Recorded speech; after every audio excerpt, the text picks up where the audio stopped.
오늘은 말라기서 3장을 함께 읽고 또 우리에게 주시는 교훈을 나누는 그런 차례가 되겠습니다. 우리 성경을 펴셔서 구약 성경 1329쪽에 있습니다. 말라기서 3장을 함께 보시도록 하겠습니다.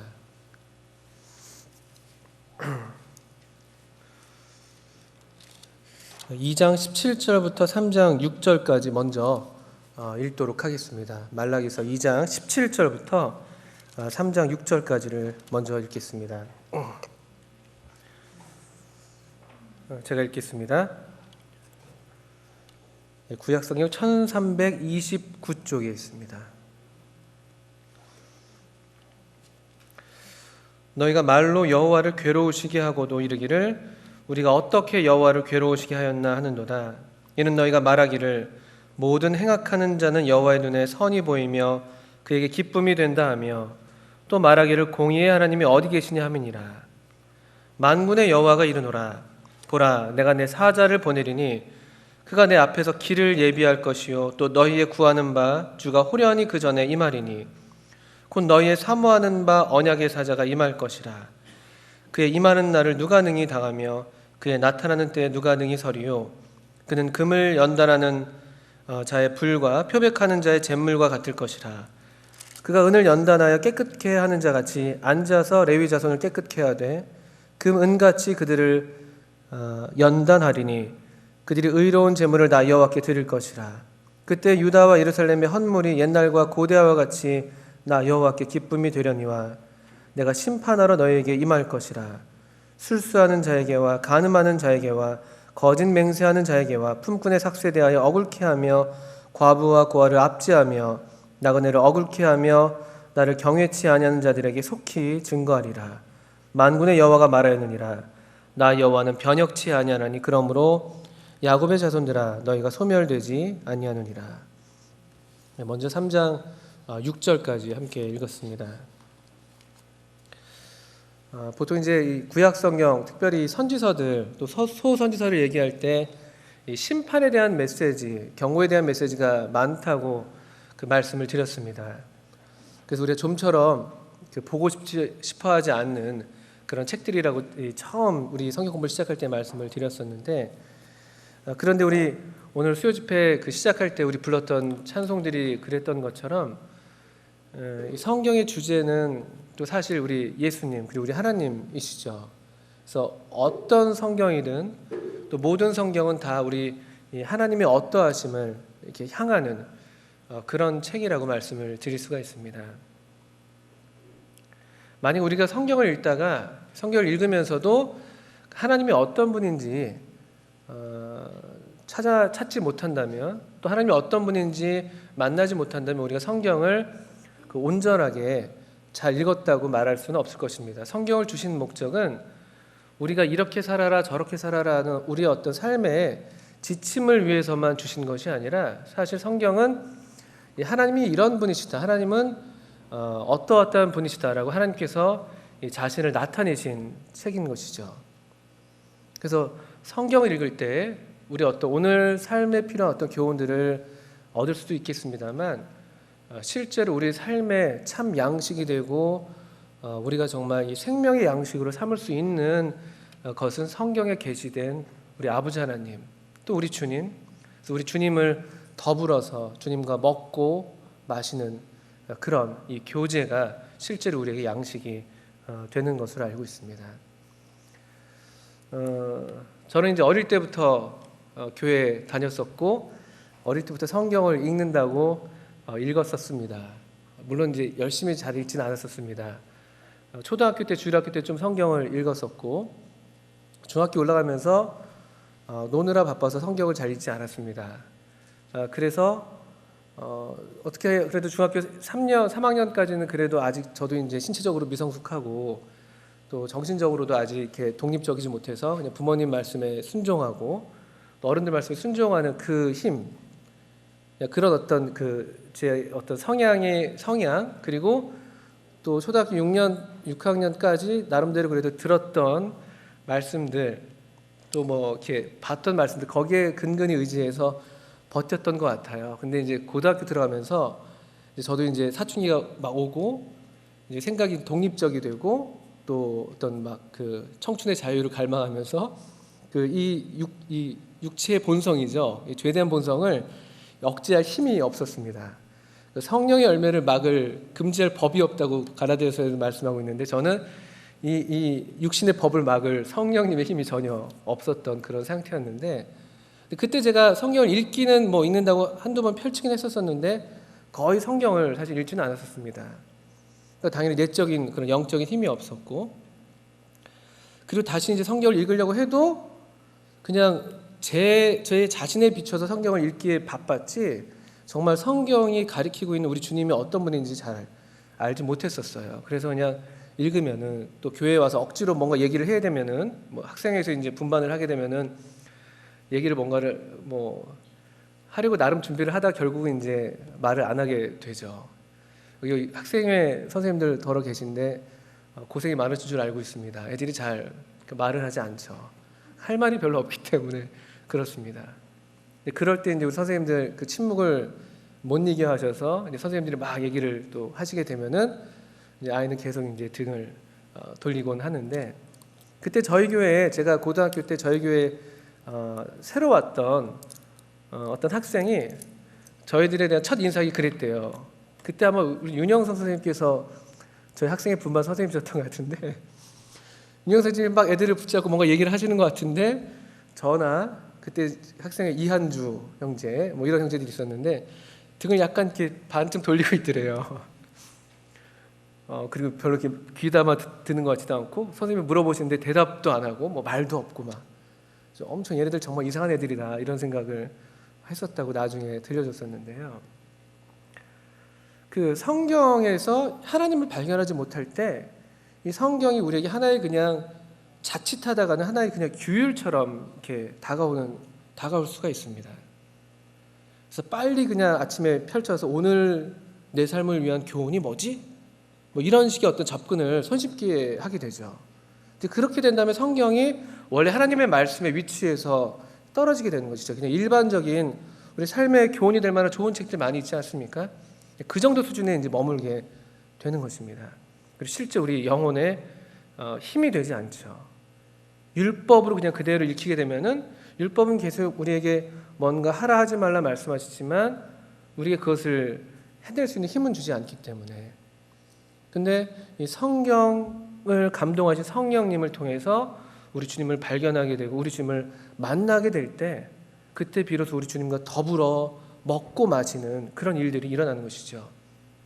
그리고 우리 주님을 통해서 새로운 힘을 얻고 그것은 그냥 단순히 어떤 내 의지를 내가 그냥 이 악물고 나 오늘 잘 살아봐야겠다 이런 것이 아니라 이 하나의 정말 살아계신 이 하나님 정말 우리를 사랑하시고 정말 좋으신 우리 주님을 인격적으로 만난 그 만남에서 생겨나는 어떤 내적인 변화죠. 그냥 외부에서 뭐 이렇게 주입해서 뭔가 우리를 하라 하지 말라는 게 아니라 이 분명한 어떤 인격적인 접촉을 통해서 안에서 생겨나는 새로운 힘들이 있는 것이죠.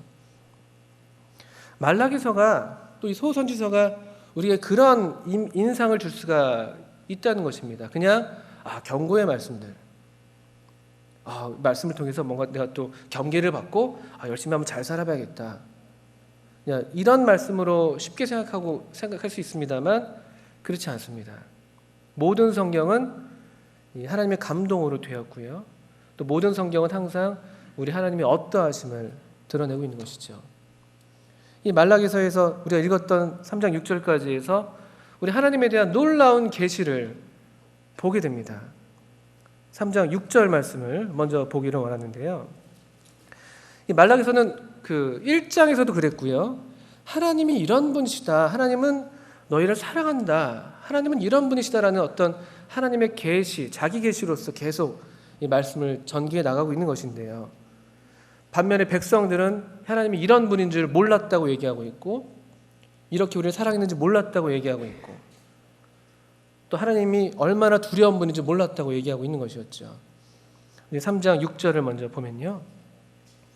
나 여호와는 변혁지 아니하나니 그러므로 야곱의 자손들아 너희가 소멸되지 아니하느니라.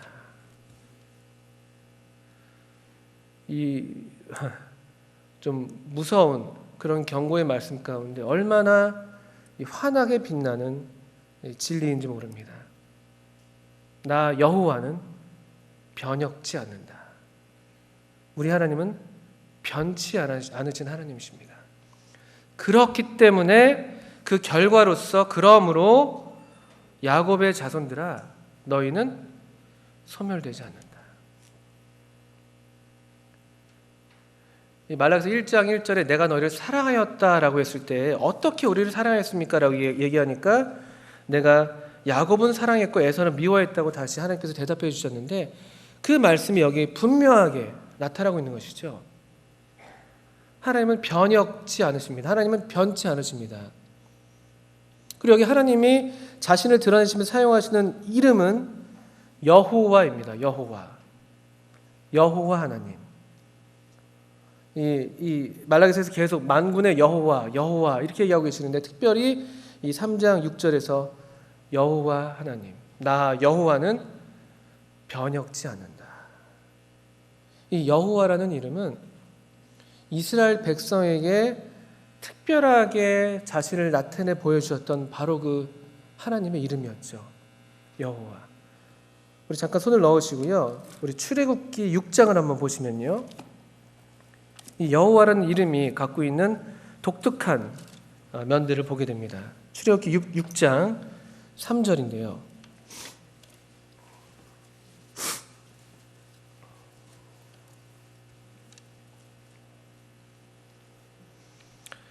출애굽기 6장 3절입니다. 6장 2절부터 읽어야 되겠군요. 하나님이 모세에게 말씀하여 가라사대 나는 여호와로라. 내가 아브라함과 이삭과 야곱에게 전능의 하나님 엘샤다이라고 하는 전능의 하나님으로 나타났으나 나의 이름을 여호와로는 그들에게 알리지 아니하였고 가나안 땅 곧 그들의 우거하는 땅을 주기로 그들과 언약하였더니 이제 애굽 사람이 종을 삼은 이스라엘 자손의 신음을 듣고 나의 언약을 기억하노라. 그러므로 이스라엘 자손에게 말하기를 나는 여호와라. 하나님께서 이스라엘 백성에게 여호와라는 이름으로 자신을 나타내실 때에는 아브라함의 후손, 물론 아브라함 때 이미 언약을 맺었지만 아브라함의 후손, 달리 말해서 정말 한 민족으로서 하나님의 택하신 민족으로서 이 한 나라, 한 민족인 이스라엘과 맺으신 언약, 그것을 특별히 강조하는 이름이 되는 것입니다. 그래서 나 여호와는 변혁지 아니한다고 말씀하는 그 말씀에는요, 나는 너희와 맺은 언약에 있어서 절대로 변하지 않는다. 이게 무조건적인 거예요. 이미 충분히 이스라엘 백성은 멸망하고도 남을 그런 아주 아주 형편없는 그런 처지에 있었고 하나님께 아주 불경했고 하나님을 두려워하지 않았고 불순종하고 하나님을 대적하는 그런 민족이었죠. 하나님께서 어떤 성경에서는 너희는 그냥 처음부터 목이 곧은 백성이다. 아주 이 이스라엘 백성의 완고한 심령에 대해서 한탄하시는 그런 말씀들도 보게 됩니다. 에돔 족속이 멸망했다면은 이스라엘은 더더군다나 멸망해도 충분할 그런 민족이에요, 사실은요. 근데 그럼에도 불구하고 그들이 여전히 여기 한 민족으로 서 있고 여전히 하나님의 관심의 대상이 되고 사랑의 대상이 되는 이유는 우리 하나님의 변치 않으심 때문이라는 것이죠. 그게 얼마나 좋은 말씀인지 모릅니다. 하나님의 백성을 버리지 아니하시는 이유는 이 하나님의 백성의 어떠함 때문이 아니라는 것이죠. 하나님은 변하지 않으시는 분이기 때문에. 그래서 여기 야곱의 자손들아 너희가 소멸되지 않는다. 야곱의 자손, 특별히 이스라엘의 어떤 민족을 이루게 했던 그 야곱, 이 민족을 지금 강조하고 있는 것이거든요. 이스라엘 민족과 맺었던 언약, 그 언약을 지키시는 하나님. 이 이스라엘 백성은 계속해서 언약을 지키지 않는데 우리 2장에서 살펴봤었죠. 이 레위 자손과 맺은 언약도 그들은 지키지 않았고 결혼 언약도 지키지 않았고 이 10조의 언약을 욕되게 했고 이스라엘 백성은 계속해서 언약을 파기하고 언약을 지키지 않는데 하나님은 여전히 언약을 지켜내시는, 참 놀라운 말씀이 아닐 수 없습니다. 하나님이 이런 분이기 때문에 우리가 여기 살아있죠. 우리 중에 어떤 사람도 우리 힘으로 지금 든든히 섰다고 말할 수 없습니다. 사람마다 든든히 선 때에도 진실로 허사라고 시편 기자가 또 얘기했는데요. 우리는 아무것도 아니거든요.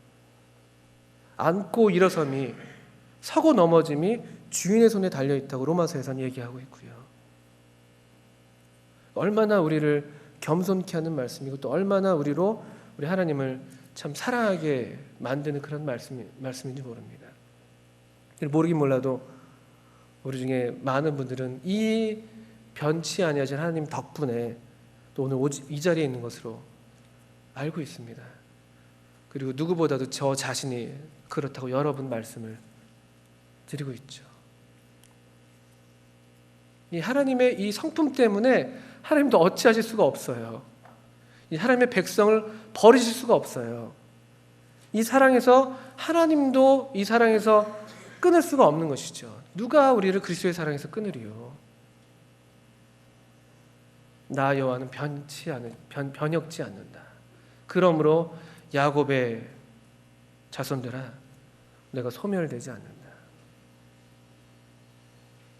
예레미야 애가서에서 유명한 말씀이 있죠. 예레미야 애가 3장에 아주 유명한 말씀인데요. 이런 말씀이 있습니다. 여호와의 자비와 긍휼이 무궁하심으로 우리가 진멸되지 아니함이니라. 우리가 진멸되지 않는 까닭은 여호와의 자비와 긍휼이 무궁하시기 때문에. 예레미야가 3장 22절을 제가 읽었습니다. 또 이것이 아침마다 새로우니 주의 성실이 크도소이다. 이 예레미야 애가는요, 이스라엘 민족이 바벨론에게 멸망당하는 그 장면을 목도하고 있는 이 선지자가 눈물로 노래하는 그런 노래들이에요. 예레미야 애가 슬픔의 노래죠.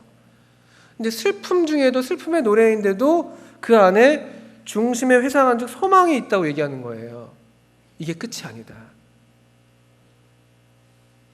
다 누가 봐도 다 끝났다고 얘기하고 있지만 이게 끝이 아니다. 왜냐하면 여호와의 자비와 긍휼은 무궁하시기 때문에. 무궁. 이게 어떤 양적으로 무한하다라는 뜻도 되겠지만 질적으로 또 무조건적이라는 것이죠. 그래서 우리가 진멸되지 않고 있다고 얘기합니다. 이 심판의 이 경고의 말씀 뒤에 6절에 이렇게 붙어 있는데요. 그럼 이제 앞에서 2장 17절부터 그 문맥을 좀 더 보면서 이 3장 6절이 어떤 의미가 되는지 더 살펴보겠습니다. 2장 17절은 지금 이 이스라엘 백성들의 어떤 불평, 불만, 하나님에 대한 고소입니다. 그것이 하나님을 아주 괴롭게 하는 말이라고 하나님 말씀하시죠. 너희가 말로 여호와를 괴로우시게 하고도 이르기를 우리가 어떻게 여호와를 괴로우시게 하였나 하는도다. 이는 너희가 말하기를 모든 행악하는 자는 여호와의 눈에 선이 보이며 그에게 기쁨이 된다하며 또 말하기를 공의의 하나님이 어디 계시냐 함이니라. 하나님의 오래 참으심에 대해서 이 경멸하는 그런 말을 하고 있는 것이죠. 하나님께서 이방 민족들을 지금 오래 참고 계십니다. 이 바벨론 민족, 이스라엘보다 더 악한 이 민족을 들어서 심판의 도구로 삼으시는데 그 장면을 보면서 하박국 선지자도 전에 여러 번 질문을 던져왔었고요. 또 여기 이스라엘 백성들도 자기 주변 민족을 보는데 바벨론도 그렇고 또는 바벨론 이미 지나갔군요. 이제 페르시아도 그렇고 애굽도 그렇고 자기 민족보다 이스라엘 민족보다 더 번성하는 것처럼 보이는 것이죠. 저들은 행악하는 민족들인데. 그러니까 하나님은 아마도 그런 하나님인가요? 이렇게 지금 따지는 것이고요. 또는 하나님 아예 안 계신지 몰라요. 공의의 하나님이 어디 있어요? 이런 식으로 하나님을 이제 하나님의 존재를 부정하는 그런 말을 하는 것입니다.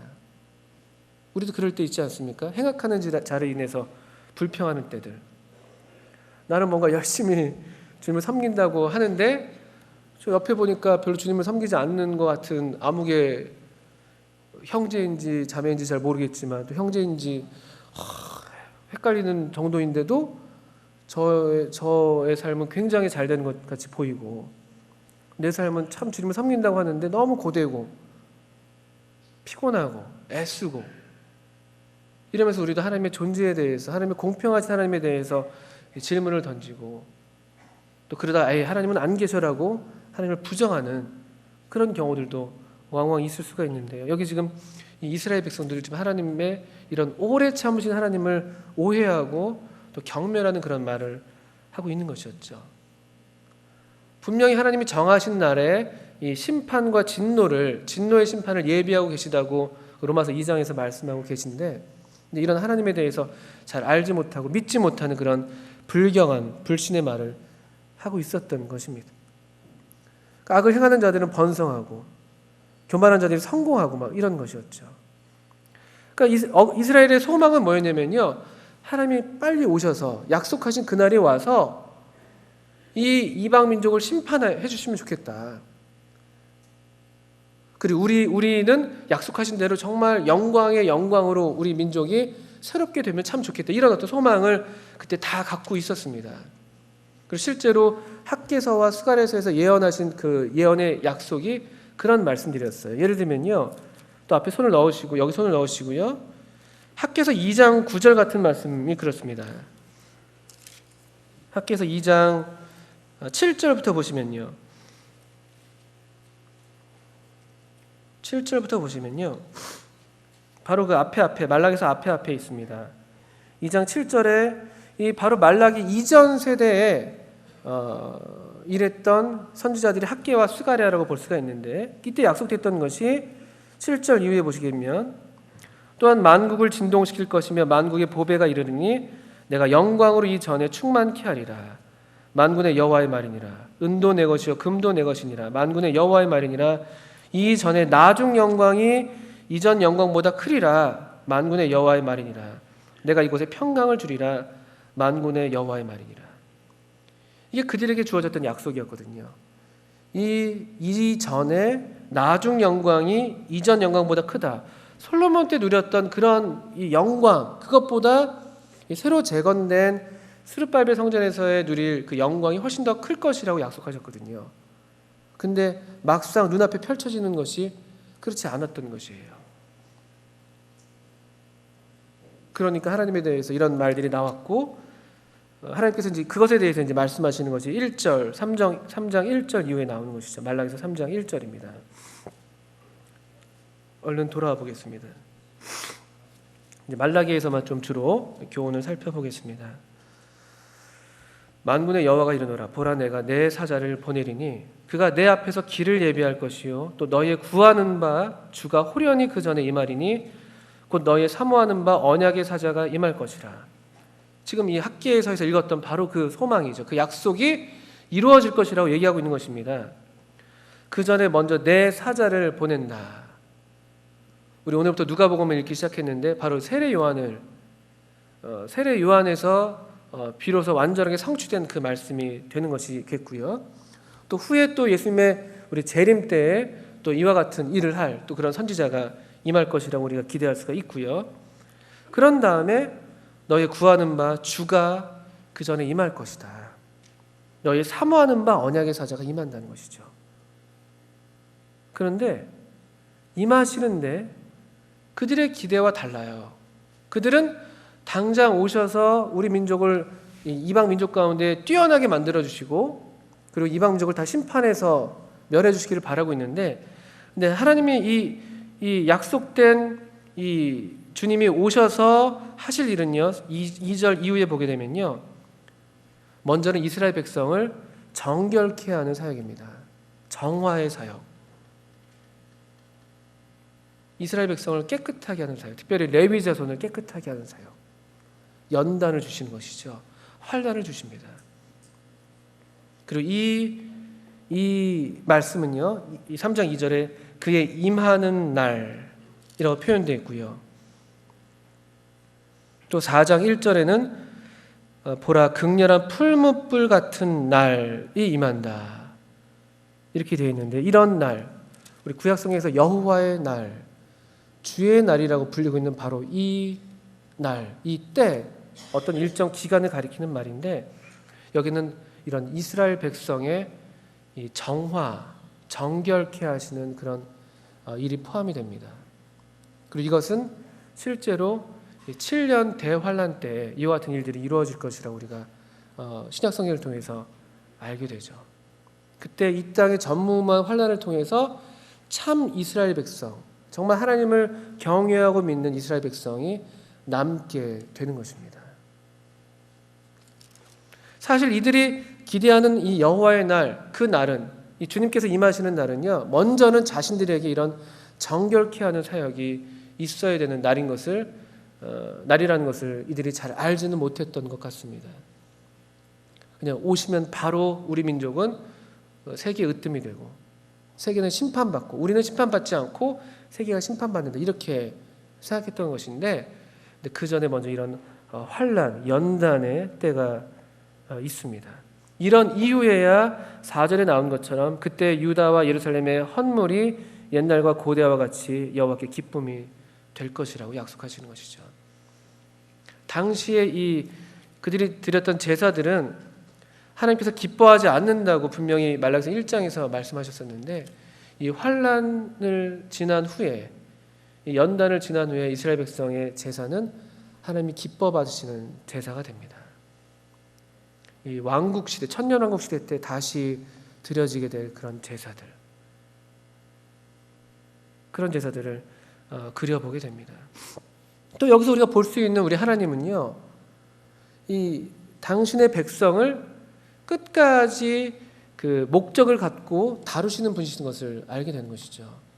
그냥 이 백성이 잘못됐다고 해서 버리시는 것이 아니라 이들이 다시 정결케 되는, 이 금과 은처럼 아주 귀한 보석들이잖아요. 다시 깨끗하게 되는 그런 목적을 따라서 끝까지 일하시는 분이신 것을 알게 됩니다.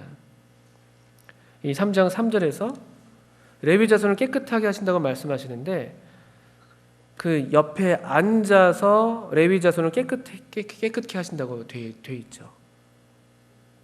마치 그 재련사가 재련하면서 그 옆에 풀무불 옆에 앉아가지고 계속해서 이 풀무 속에서 이 제대로 지금 이 주석이 이 금속이 잘 녹아서 이 찢기가 제거되고 있는지 그걸 지켜보는 것처럼, 이거 사실 굉장히 자비로운 모습이죠. 기대하시는 모습이고, 그래서 어떤 분이 이렇게 얘기하시더라고요. 하나님께서 우리에게 가장 가까이 하실 때가 언제인가? 하나님께서 가장 가까이 하실 때에는 우리 이를테면 요한복음 15장에서 가지를 칠 때, 우리 포도나무가 열매를 맺지 않으면 가지를 치신다고 말씀이 되어 있는데, 가지를 칠 때 사실 그때 가장 가까이 계신 것이라고 말씀하죠. 우리는 오히려 그때 우리가 어떤 환난을 통과할 때 하나님 우리한테 너무 멀리 계신 것처럼 여겨지는데, 사실 그때 하나님 가장 가까이 계시다고 얘기하죠. 여기 앉아서라고 되어 있는 것처럼. 그리고 또 이 재련사들이 앉아서 하는 일이요, 언제까지 이렇게 계속 재련하는가라고 하니까, 저도 이제 경험이 없어서 잘 몰랐는데 책을 보니까 그 재련사가 그 이제 풀무로 이제 막 그 뜨거운 불을 이제 떼고 있고요. 그 이제 주물 속에서 막 금속물이 녹아지고 이제 찌기가 막 분해되고 있는데, 거기에 이제 들여다보는 것이죠. 이렇게 들여다봤을 때 그 자신의 얼굴이 그 녹아진 그 철물에 자신의 얼굴이 비추어 보일 때까지 그렇게 재련한다고 그러더라고요. 그러니까 분명한 목적이 있는 것이죠. 하나님의 목적은 하나님의 백성에게서 하나님의 형상이 드러나기까지 우리를 포기하지 않으시고, 우리를 버리지 않으시고, 우리를 계속 다루십니다. 이게 우리가 싫다고 할 수 있지만, 그런데 우리가 당장 싫어하는 것보다 훨씬 더 큰 그런 영광인 것을 우리가 알지 못하기 때문이죠. 그분의 모습처럼 우리가 변화되는 것, 그게 하나님의 백성들을 향해서 갖고 계신 하나님의 기대입니다. 재련사는 자신의 모습이 그 녹아져 있는 철물 속에서 자신의 모습이 비춰지기를 기대한다고 합니다. 은에서 찢기를 제하라, 그리하면 장색에 쓸만한 것이 된다고 잠언 말씀에 되어 있는 것처럼, 이런 찢기들이 다 제해지는 그런 과정을 우리가 지금 지나가고 있는 것이고요. 또 하나님은 여전히 변치 않으시는 분으로 우리 옆에 앉아 계셔서 우리를 소멸하시는 것이 아니라, 그게 마치 이 철한테는, 이 금속한테는, 이 광석에게는 막 자기가 없어진 것처럼 느껴지지만, 그렇게 생각될 수 있지만 아니라는 것이죠. 소멸되는 게 아니라 오히려 처음 하나님께서 약속하셨던, 기대하셨던 그 목적대로 만들어 가시는 그런 과정인 것을 또 보게 됩니다. 그리고 5절에 보게 되면 이제 심판이 있는 것이죠. 특별히 심판하러 너에게 임할 것이라. 술수하는 자, 간음하는 자, 거짓 맹세하는 자. 이것은 그 2장에서 보셨던 것처럼 특별히 결혼 관계에서 그 이방 신을 섬기는 여자와 결혼해서 일어났던 그런 일들을 묘사하는 것 같습니다. 이방 민족을, 이방 신을 따라서 어떤 그런 마술, 그런 요술을 따르는 그런 행위, 또 그게 또 간음이 되고요, 그죠? 원래 이스라엘 그 아내를 버리고 이방 여인에게 가는 것이기 때문에 간음이 되고요. 또 그것이 또 거짓 맹세. 우리 결혼 서약에 하나님께서 분명하게 증인으로 참여하셨는데 이 언약을 파기하는, 속이는 그런 일들, 그것에 대해서 하나님께서 또 분명히 심판하실 것을 말씀하십니다. 그리고 품꾼의 삭세에 대해서 억울케 하며 과부와 고아를 압제한 것, 이것은 자기 형제에게 거짓을 행했다는 그런 2장 10절 말씀이 여기 또 묘사된 것으로 우리가 이해가 됩니다.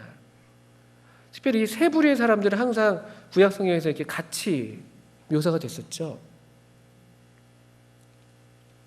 하나님께서 특별하게 보시는 분들이시죠. 그리고 하나님께서 특별히 내가 이 과부의 남편이 된다고 말씀하시고 고아의 아버지가 되신다고 말씀하실 정도로 사실 하나님께서 특별하게 보시는 분들이세요. 이 나그네들, 외국인들이 될 수 있고요, 고아, 과부.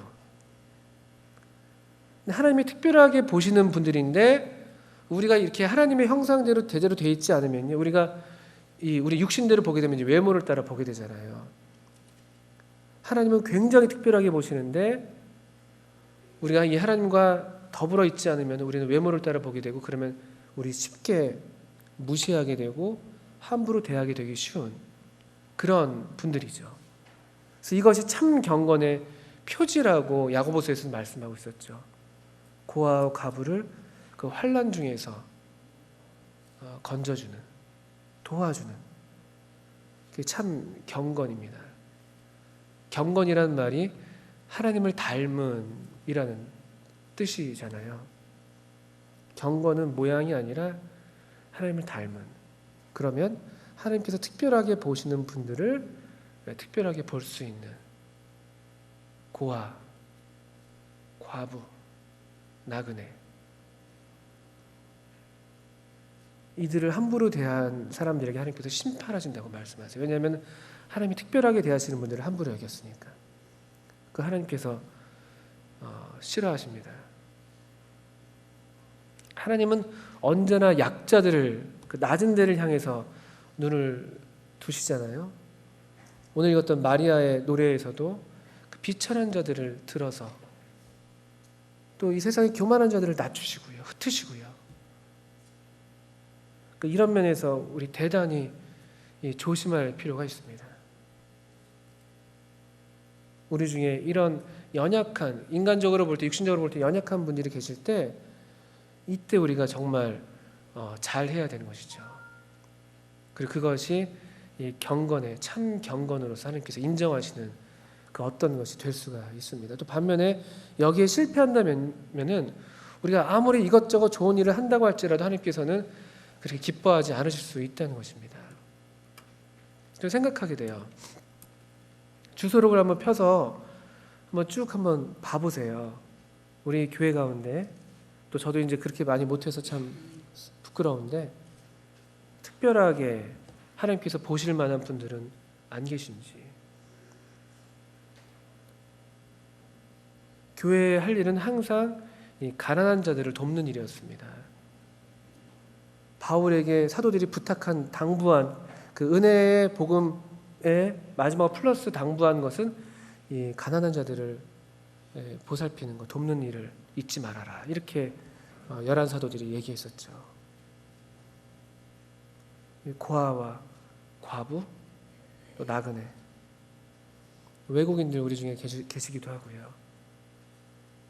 우리 중에 정말 고아 같은 분이 계실 수 있고요. 가족이 없이 이렇게 우리 가운데 나오시는 분들도 계시잖아요.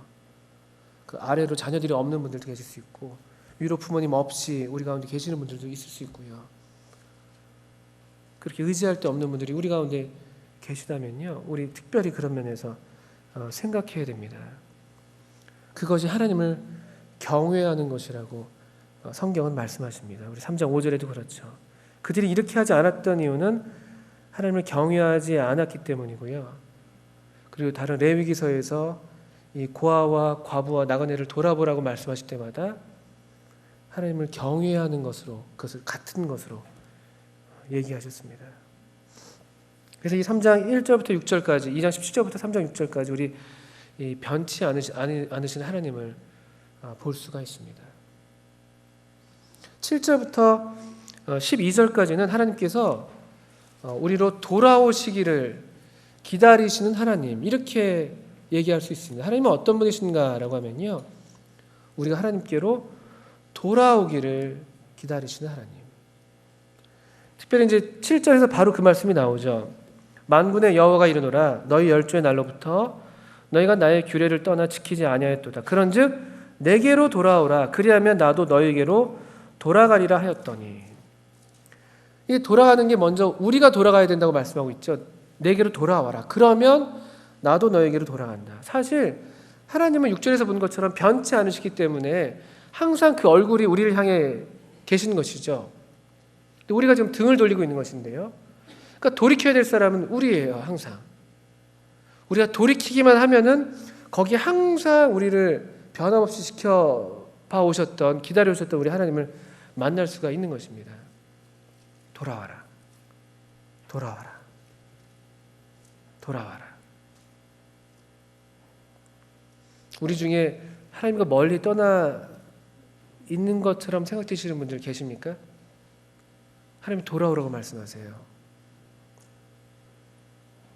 근데 어떻게 해야지 돌아오는 거냐라고 물어봐요. 7절 하반절이죠. 너희가 이르기를 우리가 어떻게 하여야 돌아가리이까? 하나님 좋습니다. 제가 멀리 있는 것 같은데 좋습니다. 뭐 100번 양보해서 제가 지금 등지고 있다고 칩시다. 이런 지금 말투거든요. 근데 돌아오라고 하시면 저 어떻게 돌아갑니까? 약간 이렇게 불경한 태도에 지금 계속 말투를 좀 쓴다고 이해하시면 되는데요. 근데 어쨌든 이 질문은 유효합니다. 오늘날 우리에게도요. 어떻게 돌아갈 수 있을까요? 하나님께 돌아가는 방법. 말라기는 11조를 얘기합니다. 우리 그 말씀을 한번 계속 읽어보겠습니다. 8절 이후인데요. 사람이 어찌 하나님의 것을 도적질하겠느냐. 그러나 너희는 나의 것을 도적질하고도 말하기를 우리가 어떻게 주의 것을 도적질하였나이까 하도다. 이는 곧 11조와 헌물이라. 너희 곧 온 나라가 나의 것을 도적질하였으므로 너희가 저주를 받았느니라. 만군의 여호와가 이르노라 너희의 온전한 11조를 창고에 들여 나의 집에 양식이 있게 하고 그것으로 나를 시험하여 내가 하늘문을 열고 너희에게 복을 쌓을 곳이 없도록 붙지 아니하나 보라. 만군의 여호와가 이르노라 내가 너희를 위하여 황충을 금하여 너희 토지 소산을 감하지 않게 하며 너희 밭에 포도나무의 실과로 기한전에 떨어지지 않게 하리니 너희 땅이 아름다워짐으로 열방이 너희를 복되다 하리라. 만군의 여호와의 말이니라. 돌아오라고 말씀하고 있는데요. 어떻게 돌아옵니까? 라고 얘기하니까 사실 너희는 나한테 얼마나 멀어져 있냐면은 내 것을 빼앗을 정도로 멀어져 있다고 얘기하시는 거예요. 하나님의 것을 강탈하는 그런 마치 도둑처럼 강도처럼 하나님과 함께 한편에 있는 것이 아니라 하나님을 완전히 등지고 우리 신약성에서 얘기한 것처럼 정말 원수로서 하나님의 것을 빼앗는 그런 적대적인 관계에 있다고 말씀하시는 것이죠. 그 빼앗는 행위가 뭐였냐면요. 온전한 11조를 하지 않는 것.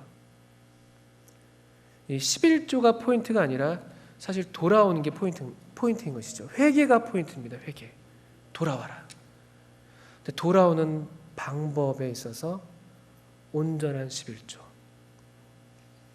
하나님을 하나님으로 인정해 드리는 것. 하나님의 것을 하나님에게 돌려드리는 것. 원래 하나님과 우리와의 관계를 지켜내는 것. 다시 그 관계 가운데 돌아오는 것. 모든 것이 하나님의 것이고 우리에게 주신 것은 우리 손에 있는 것은 하나님이 우리에게 주신 것이라는 것을 인정하는 것. 그 자리로 돌아오라고 말씀하십니다. 이들이 11조를 안 했던 게 아니죠. 그러니까 10절에서 온전한 11조라고 얘기하고 있는 것입니다. 우리 1장에서도 이미 봤지만 계속 예물을 드려오고 있었거든요. 근데 좋지 않은 예물들, 온전하지가 않은 것이었어요. 한다고 하면서 대충 하는 것, 우리 식대로 하는 것, 우리 생각대로 하는 것이었죠.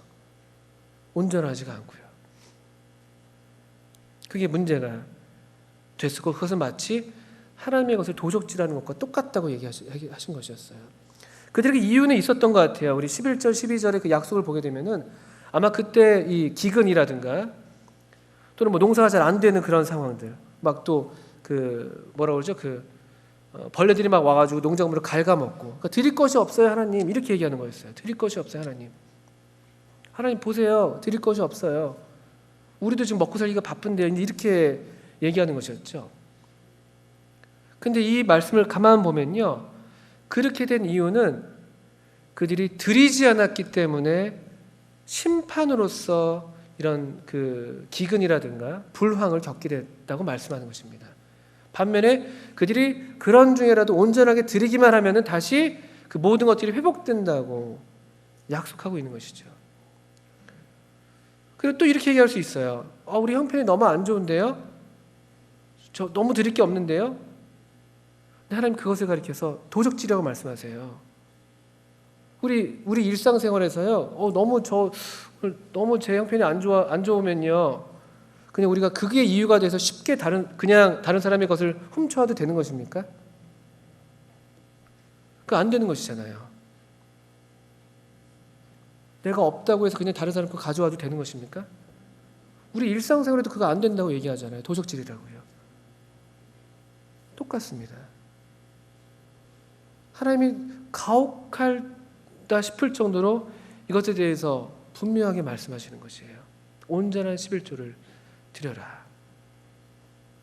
이 본질을 보고 계셨기 때문에 우리의 육신은 너무 가혹하다고 얘기할 수 있을지 몰라도 하나님께서 우리 중심을 보고 계셨고 그들이 어떠한 이유로 어떠한 핑계로서 이 하나님과 멀리 떨어져 있는지를 아셨기 때문에 이 문제를 짚고 넘어갑니다.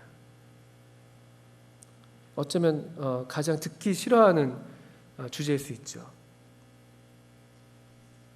그리고 이 본문이 실제로 많이 남용되어 가지고 우리에게 참 이렇게 듣기 거북한 그런 말들이 이 본문을 빙자해서 많이 또 됐기 때문에 어려움이 될 수 있습니다만 하나님 말씀은 단순합니다. 내게로 돌아와라. 어떻게 돌아옵니까?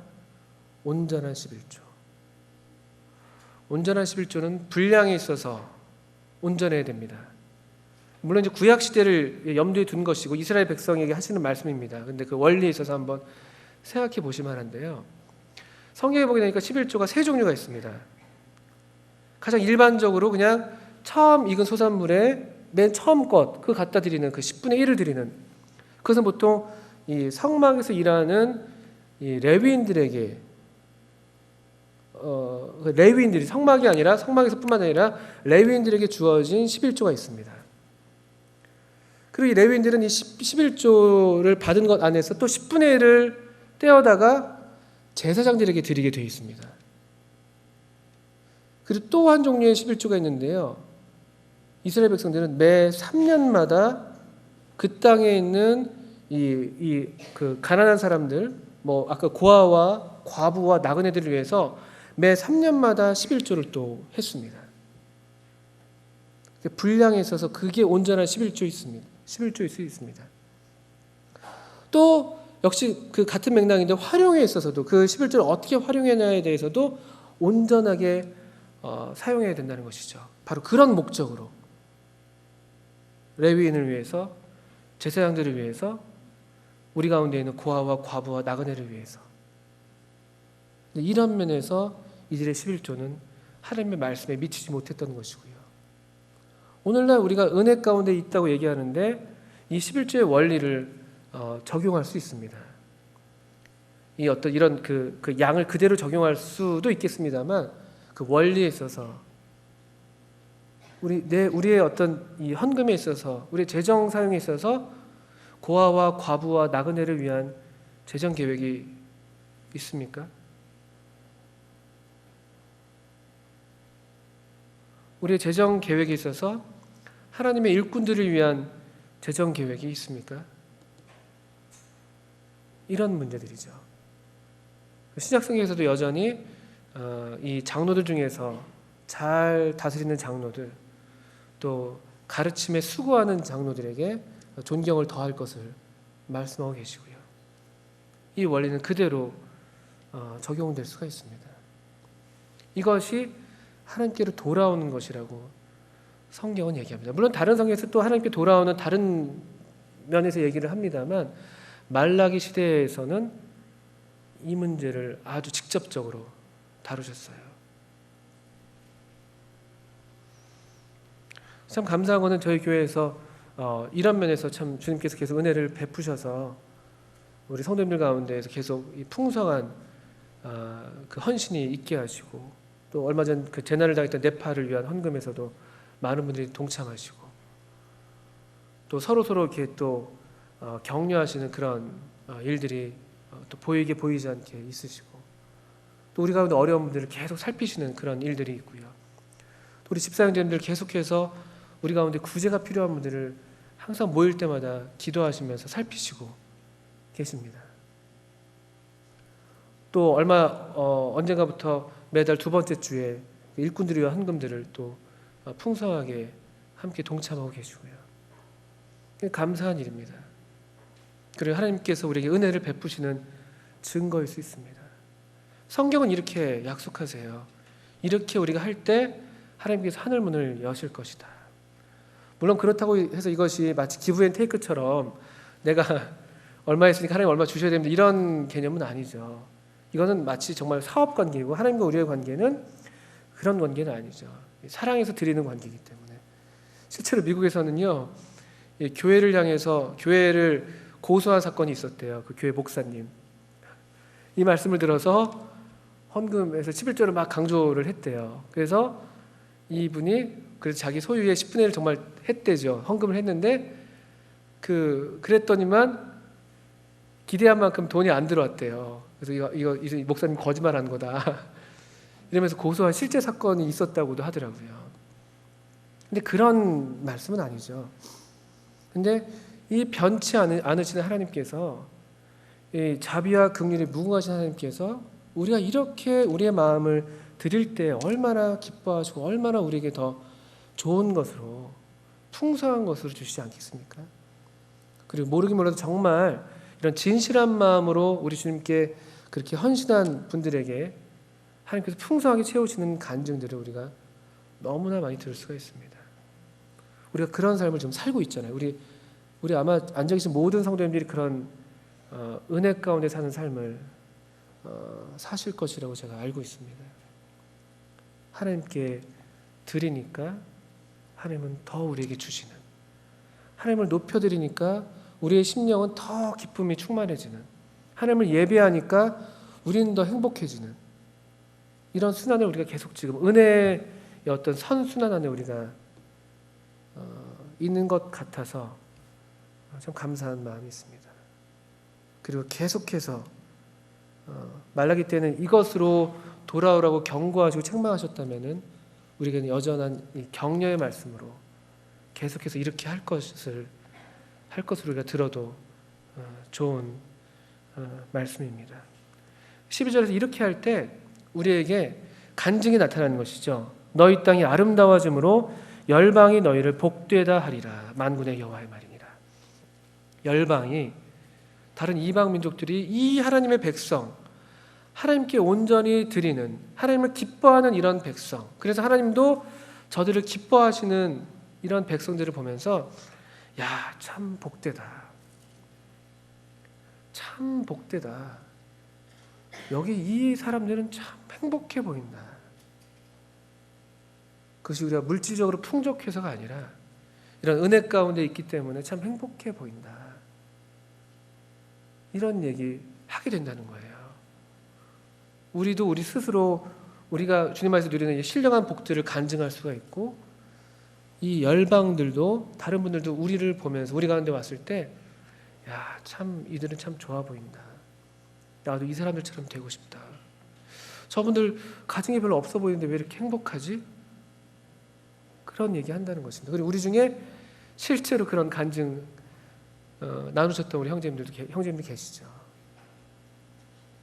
계속 뭔가 그분도 없으신 것 같은데 계속 베풀고, 또 나도 그걸 받으니까 나도 참 행복하고, 또 나도 그걸 갖고 누구에게 또 베풀 수 있고, 하나님께 드렸더니만 또 하나님이 채우시고. 저도 그런 경험이 있어요. 어느 형님께서 언젠가 저한테도 이런 어떤 사랑을 베풀어 주셨는데 제가 어쩔 줄 몰라 했었거든요. 그때 어릴 때였거든요. 어쩔 줄 몰라 하니까 그 형제님이 그러셨어요. 받은 대로 흘려보내면 돼. 갚으려고 하지 말고. 우리 보통 인지상정이 인간적인 건데요. 나한테 잘해주면 우리도 잘해줘야 되겠다 이게 많이 생각하시잖아요. 또 우리 잘 배우신 어르신들이 이제 그런 도리를 잘 아시니까 또 그렇게 하시는데, 그것도 물론 맞을 수 있습니다만, 근데 성경의 원래는 받은 대로 너도 흘려보내면 돼. 제가 그 말이 참 제 마음에 남았습니다. 그 갚으려고 하면 얼마나 피곤해요. 주고받게 하는 거죠. 근데 내가 은혜를 받았으면 나도 또 은혜가 필요한 분에게 흘려보내는 것이죠.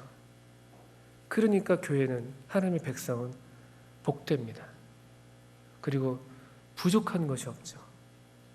고린도 후서 8장 9장에서 그런 놀라운 헌신에 서로 나누는 그런 원리가 나타나고 있고, 실제로 그래서 부족함이 없는, 다 평균케 되는, 사도행전에도 부족한 게 없는, 유무상통해서 자기 것을 자기 것이라고 하는 사람이 아무도 없었다고요.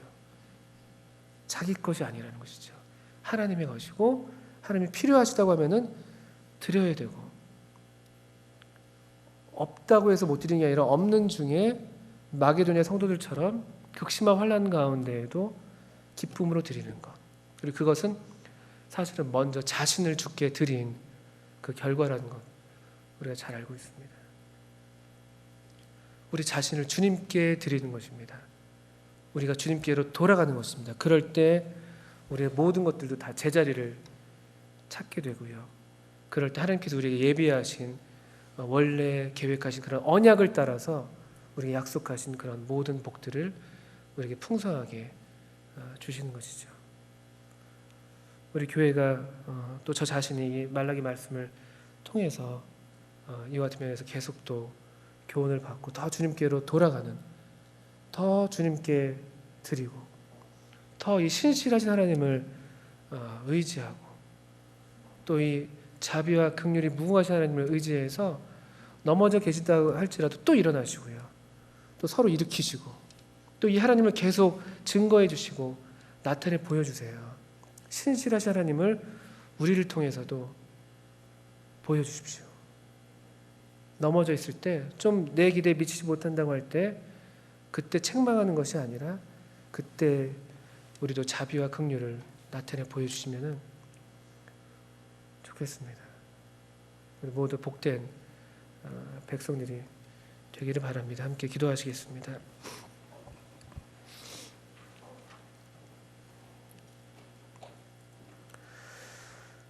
하나님 아버지, 참 우리 하나님 아버지께서 참 이같이 신실하신 분이시고 이같이 변함이 없으신 분이셔서 참 감사합니다.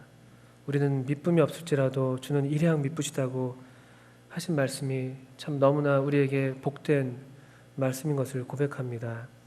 우리도 이 하나님 아버지를 참 날마다 뵙게 하시고, 또 그래서 우리 하나님 아버지를 닮게 하셔서 우리도 이렇게 자비하고 또 긍휼이 넘치는 사람들이 되게 해주시기를 기도합니다. 또 우리 도와주셔서 저 주님께로 온전히 돌이키게 해주시고, 또 우리가 마땅히 주님께 드려야 할 것들을 온전하게 드리게 하셔서 참 신실하신 우리 아버지 하나님을 더욱 우리 삶 가운데 풍성하게 누리게 해주시기를 기도합니다. 또 우리 가운데 이미 이같이 참 함께해 주시는 우리 은혜로우신 아버지 하나님께 참 감사를 드립니다. 허락하신 교훈을 감사드리며 예수님의 이름으로 기도합니다. 아멘. 예, 감사합니다.